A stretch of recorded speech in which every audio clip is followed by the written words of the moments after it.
Good afternoon, ladies and gentlemen. Jamie Samuel reporting, and welcome to episode 14 of my 2022 FIFA World Cup podcast, bringing you the latest updates on the 2022 FIFA World Cup. I'm joined yet again by Sam Savvas for the podcast. Sam, how are we today? Yeah, not too bad, thanks, mate.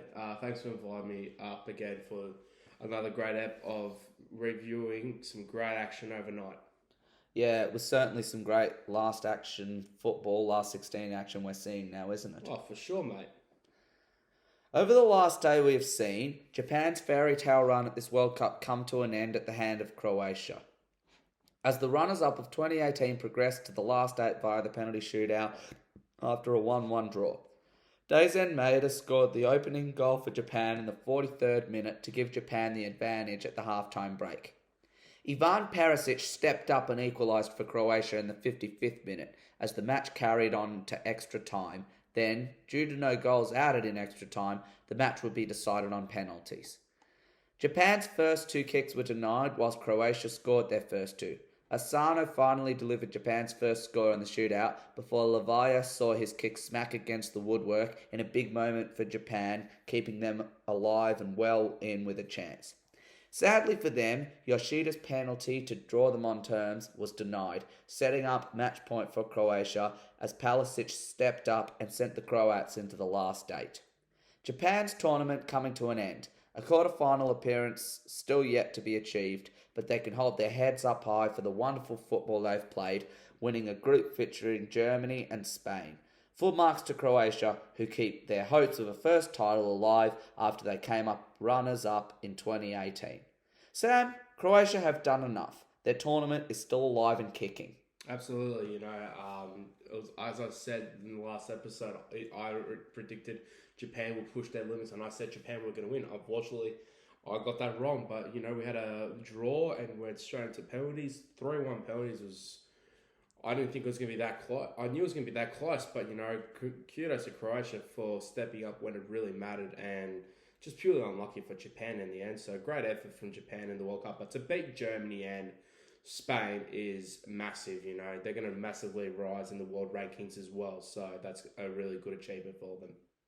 Yes, it's fair to agree that Japan can be proud of their efforts. And do you feel that they maybe deserve to go a little further than just the round of 16? I reckon they deserve one more week in the semi-finals. I reckon they could have pushed Brazil next week, but, it's unfortunate what happened, and that's just how it works. Absolutely it is. Brazil advanced to the quarterfinals with a big 4-1 victory over Korea Republic. It was all set up in the first half. Goals from Vinicius Jr., Neymar, Richarlison and Lucas Paqueta gave Brazil a commanding 4-0 half-time lead. Park Sung-ho pulled a late consolation prize back for South Korea in the 76th minute, but it was very little consolation for the class of Brazil, who progressed comfortably to the last eight and keep the dream of a sixth title alive and kicking. Brazil will now face Croatia in their quarterfinal matchup. Sam, Brazil excellent yet again. Surely we will see them at the last four at this year's World Cup. Easily. I reckon they'll cruise past Croatia in the next stage. And I've said from the start, they're one of the teams that can go all the way, depending on other results as well. So I'm sticking by that prediction. Absolutely. I think based on the football they're playing, it's a very reasonable prediction, and it's going to be very, very hard to stop them. In other news, some exciting upcoming matches include Morocco will take on Spain at the Education City Stadium. Morocco were surprise Group F winners, winning a group that featured both Croatia and world number 2, Belgium. Their progression was partly due to a massive 2-0 victory over Belgium and was the main reason for the world number 2's elimination. Spain came second in Group E with a win, a draw and a surprise defeat to Japan on matchday 3, but that defeat will spur them on in the last 16 you would expect. It was the minimum expectation that Spain would reach the last four of this tournament, and they can still not only keep that dream alive with the victory, but keep their hopes of going all the way for a second title alive too. My prediction? Spain 2-1 victors, advancing to the last four to face either last eight, to face either Portugal, or Switzerland. Sam, your predictions, please. My prediction: Spain have finally woken up and played some decent football leading up to the round of 16. So I expect Spain to win. Not convincingly though. I reckon they'll win 1-0. Yeah, reasonable prediction. Can Morocco, at the very least, show some of the good form they showed in the group stage to at least be competitive, if nothing else, against the 2010 champion? Absolutely, they can. They can bring up a really good dogfight and give it their all and push and try and push Spain to the limit like they have to their opponents. Yes, absolutely reasonable. Portugal begins their knockout stage with a match-up against Switzerland at Lusail Iconic Stadium. Portugal won Group F with 2 wins and a surprise Day 3 win a surprise Day 3 defeat to Korea Republic. However, that defeat should be a wake-up call for Portugal as they look to keep their hopes alive for a first ever title and one last dream for Cristiano Ronaldo to add his name to the World Cup winners list in his final tournament. Switzerland came second in Group B with 2 wins and a loss, Brazil edging them to win the group on goal difference. Their victories against Cameroon and final day win over Serbia were good enough to see the Swiss advance to the knockout stages. My prediction?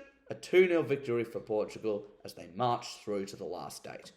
Sam, will Portugal be good enough to outlast Switzerland and keep their dream of a first title alive and running? Yes, I think so. I reckon Portugal win 2-0 as well. My prediction: Cristiano Ronaldo and either João Felix or Bruno Fernandes will be the goal scorers. Yeah, reasonable prediction. What can Switzerland do to break down a team of Portugal's class? With their defence, they need to stop their attacking duo of Felix and Ronaldo, and don't let Bruno Fernandes expose them and to be quick and take their opportunities. Absolutely. And that concludes episode 14 of my 2022 FIFA World Cup podcast. Sam, thanks so much for stopping by yet again, and we can't wait to see the quarterfinals finalised now. Yeah, thanks for having me, Matt. I'm really excited for this matchup. I'm really hoping to see Spain meet up with Portugal next set round. That's going to be a very exciting match. I reckon that'll be, if that does happen tomorrow, after tomorrow's games, it'll be game of the tournament for sure. Absolutely. Remember, if you are keen to be a guest on this podcast, you can reach me on the email in the video description or via the LinkedIn profile in the description. I look forward to bringing you more action in the next 24 hours as we wrap up the last 16 and start looking ahead towards quarterfinal.